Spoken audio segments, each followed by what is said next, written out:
Bonjour, bonjour, j'espère que vous allez très bien les renouveler. Je suis Margaret Christelle Akossi, votre éveilleur des consciences et juriste. Je viens encore une fois pour vous parler parce que je dois faire un live, mais ça sera malheureusement la semaine prochaine. Avant cela, j'aimerais qu'on parle de cette histoire de vaccin qui est diffusée sur toutes les différentes pages et murs possibles sur la toile. Vous savez, lorsque quelqu'un vous donne une information, c'est le au temps présent, c'est qu'il y a eu un passé de cette information et il y a un futur de cette information. Lorsque je viens ce jour pour vous parler, c'est qu'il y a eu un avant, un antécédent, un avant, qui me permet de vous parler maintenant afin d'atteindre un résultat bien précis. Depuis une semaine, je ne vois que sur la toile une certaine mouvance d'informations. Au départ, les gens ont commencé à mettre des explications qui montrent que c'est pas vrai qu'il y ait cette maladie, que c'est seulement en Europe, c'est un peu, on joue un peu sur les chiffres et tout ça. Et après, les gens ont commencé à rentrer dans l'histoire du complot. Ils ont commencé à mettre un film qui s'est passé en Corée, chez les Asiatiques là-bas, où on parle du corona. Après, c'est allé un peu sur la vague des prophètes qui ont commencé à dire oui, en décembre, il y a eu celui qui a dit ça, il y a eu celui qui a dit ça, il y a celui, oui, on a déjà prédit, on a déjà prédit. Après, on a quitté cette vague de prophétie, on est allé plus en profondeur pour voir qu'un certain Bill Gates avait à une émission parlé de cette maladie, de cette pandémie et tout ça. Et les gens commencent à dire, tiens, il y a un complot pour détruire le monde et c'est une guerre. Bien sûr, c'est une guerre invisible, c'est une guerre pharmaceutique, c'est une guerre en général. À qui ça sert, on ne saura pas. Ce n'est pas notre problème. Notre problème, c'est de rester en vie et de pouvoir surmonter cette période-là. Il est arrivé un moment, depuis quelques jours, où je voyais des liens, des séquences de vidéos qui relataient des paroles, en guillemets, racistes contre nous les Noirs. J'ai voulu ne pas réagir là-dessus. Mais je disais, si je me tais, il y aura un problème. Donc je suis allée écrire, pas sur mon mur, sur ma page, mais sur mon mur privé. Mais pourquoi vous relayez des vidéos, des séquences, des propos racistes? Pourquoi vous cherchiez l'amour des uns et des autres? Pourquoi? Qu'est-ce que ça vous fait si les gens vous aiment ou pas? C'est pas votre problème. Vous ne gérez pas l'humeur ou les sentiments des autres. Vous gérez votre propre sentiment, vos propres humeurs, votre propre... vous gardez votre cœur contre tout ce qui est néfaste. Parce que ceux qui vous détestent veulent que vous ressentez le même mal qu'ils ressentent. Donc, que tu sois raciste, que tu me détestes, c'est toi qui souffres. C'est pas moi qui souffre. Donc, toujours lorsque des gens viennent me voir et qui me disent, oui, viennent voir Conscience Nouvelle à travers moi qui parle. Oui, moi, on ne m'aime pas. Ceux-là contre moi sont jaloux. Je dis, mais qu'est-ce que ça peut te foutre? C'est leur problème. C'est eux qui gèrent leur dada. C'est eux qui gèrent leur misère, leur haine, leurs sentiments négatifs, mais pas toi.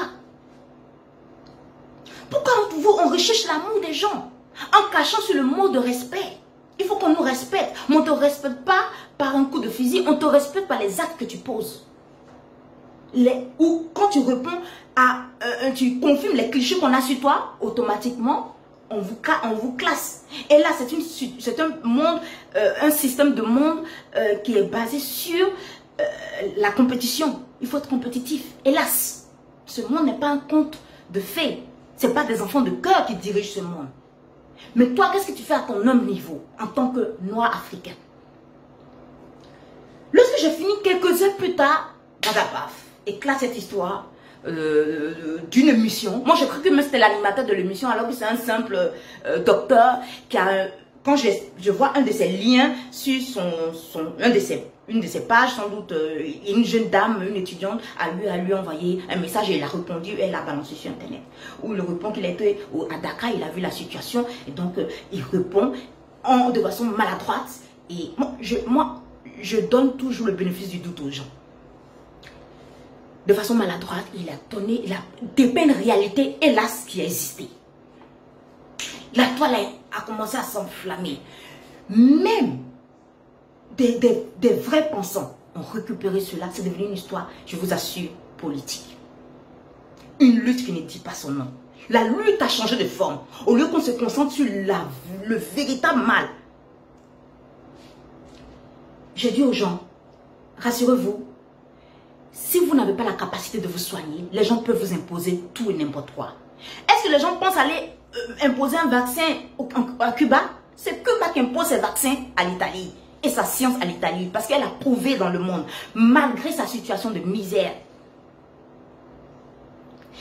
Je vous assure, nous, les Noirs, quittons dans l'émotion, quittons dans ce que les gens nous veulent du mal. Les gens ne sont pas obligés de nous aimer. Mais nous sommes obligés de nous aimer entre nous-mêmes. Nous sommes obligés de poser des actes en notre faveur, pas en la faveur de mes parents, pas en ma seule faveur, pas en la faveur de mon clan, pas en la faveur de mon entourage, mais de poser un acte, même à une personne à qui je ne pense même pas, mais qui me ressemble. Les Blancs s'aiment entre eux. Moi, je dis toujours aux gens, et les gens sont toujours choqués, mais un jour, ils reviendront à la réalité. Je préfère 1000 fois un raciste qu'un tribaliste. Le raciste, là, si on ne s'aime pas, je comprends, on ne se ressemble pas, pourquoi on doit s'aimer? Mais un tribaliste, on se ressemble. Mais tu me détestes parce que je n'appartiens pas à ta tribu. Voilà le mal dans lequel est l'Africain. Le tribalisme est pire que le racisme. Nous aimons les gens qui ne nous aiment pas.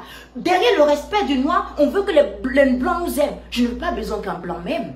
Je suis désolée pour mes amis blancs. Ils détestent quand je dis ce mot. Parce que nous, on peut se permettre de dire blanc. Mais eux, ils n'ont pas le droit de dire noir. Ça sera vu autrement, compte tenu de l'histoire. Mais il faut guérir de son histoire. Il faut guérir de ce que les gens doivent nous aimer, doivent vouloir de nos biens. Tu sais que des gens ne t'aiment pas. Mais toi, qu'est-ce que tu fais pour pouvoir te protéger toi-même? Pourquoi tu ne prends pas exemple? Pourquoi? Moi, c'est maintenant qu'on fait sortir, oui, celui-là, il travaille sur le corona, il a trouvé le médicament. On a fait pareil avec le sida aussi. C'est pas, je me suis rendu compte qu'à travers la recherche, je me suis rendu compte que non. Quand tu regardes même le dialogue entre ces deux personnes, le monsieur qui a le médecin qui a lu sa recherche, lui, il fait des essais cliniques sur les Australiens et sur les Français. Et celui qui pose la question, lui, puisqu'il a fait l'Afrique, il connaît l'état de l'Afrique. L'Afrique ne pourra pas faire face à cette pandémie. Heureusement que ça n'a pas éclaté comme en Italie et comme chez les Latinos en Amérique du Sud, où on arrivait à un état de jeûne total. Au lieu de me concentrer sur les insultes racistes au nom de quelqu'un, je me concentrerai mieux à prévenir la maladie, à trouver les parades possibles pour ne même pas qu'on ait des cas graves. Parce que, comme l'a dit lui-même, il y a des pays qui n'ont qu'une salle de réanimation. Mais personne n'a vu cela. Vous savez dans vos pays combien de lits de réanimation vous avez? Vous savez comment vous pouvez venir? J'ai vu ici en Côte d'Ivoire, ils sont allés dévaster presque tous les arbres de Nem. Est-ce qu'on a des chercheurs qui viennent, qui s'asseyent pour dire que depuis longtemps on a prédit cela? On s'en prend à qui? À un monsieur qui a parlé il y a 2-3 ans dans une émission de TEDx sur la possibilité d'une pandémie sur le corona. Mais c'est des prévisions. Les gens ont réfléchi sur des années. Eux-mêmes, ils paniquent parce qu'ils n'ont même pas de solution. Ils sont déboussolés. Et nous cherchons qui va nous attaquer, qui va nous faire du mal. Mais ce n'est pas un monde d'enfants de cœur. Ce n'est pas un conte de fées. Il faut quitter ces pages où on veut vous transmettre la haine de l'autre, en cachant par le respect de nos droits ou de notre dignité d'être humain. Commençons à nous aimer d'abord entre nous. On ne pourra pas venir, très cher Africain, vous vacciner de force. On ne peut même pas vous prendre dans une maison pour venir vous faire voter de force. Ce n'est pas vous vacciner de force. Ce n'est pas possible. Un État peut accepter, mais vous, individuellement, vous n'êtes pas obligé d'accepter. Mais quand tu n'es pas obligé d'accepter, c'est parce que toi-même, tu as les capacités de pouvoir te guérir. Concentrons-nous, allons-y à l'essentiel dans notre vie. Les gens ne sont pas obligés de nous aimer. Et ça, je le répète 1000 fois. Mais moi, je mets toutes les possibilités, toutes les capacités, toutes les chances de mon côté afin de pouvoir m'en sortir. Parce que s'ils trouvent un vaccin, s'ils trouvent, parce qu'ils vont faire, oui, eux, ils ont le droit d'être des cobayes, mais pas nous. C'est une vérité. Mais quand ils vont trouver, et que toi, tu n'auras pas trouvé, et que tu auras tergiversé tout le temps, à montrer que toi aussi, tu es bien comme les autres, ils viendront t'imposer ce médicament, et tu vas le prendre. Ou le vaccin, tu vas le prendre. Mais, parce que toi-même, tu n'as rien à proposer. Ce n'est pas une histoire de couleur de peau. Ce n'est pas une histoire qu'on t'aime ou pas. C'est une histoire, est-ce que tu es capable dans ce monde? C'est un monde de compétitivité. Tu n'es pas compétitif, on ne te considère pas. Ce n'est pas un monde d'enfants de cœur. À éviter d'écouter des gens qui ont une autre guerre. Une autre guerre cachée. Qui ne vous disent pas du tout. C'est de créer la haine du blanc en ne se cachant pas le respect. Non. Dis non à cela. Très cher Nouvelle. C'était Mangré Christelle aussi, votre éveilleur de conscience. Les gens ne sont pas obligés de vous aimer, mais nous, chacun d'entre nous, nous avons notre mot à dire. Pas pour les autres, mais pour nous-mêmes. Et les résultats vont permettre de nous faire voir au plan international comme des gens respectables et respectés. Ne courons pas derrière n'importe quelle théorie. Rassurez-vous, chaque pays, je parlais en espagnol, je parlais en allemand, chaque pays, ils ont plus ou moins quelque chose qui peut prévenir. On n'est pas les seuls. La Corée, tout ça, tout le monde. Nous sommes en train de faire des recherches. Battons-nous dans ce sens-là. Et laissons de ce que les gens disent, ce que les gens pensent de nous. Tu ne peux pas obliger les gens à t'aimer. Mais toi, tu dois t'aimer. Et les gens qui te ressemblent doivent t'aimer. C'était Mangré Christelle aussi, votre éveilleur des consciences et juriste.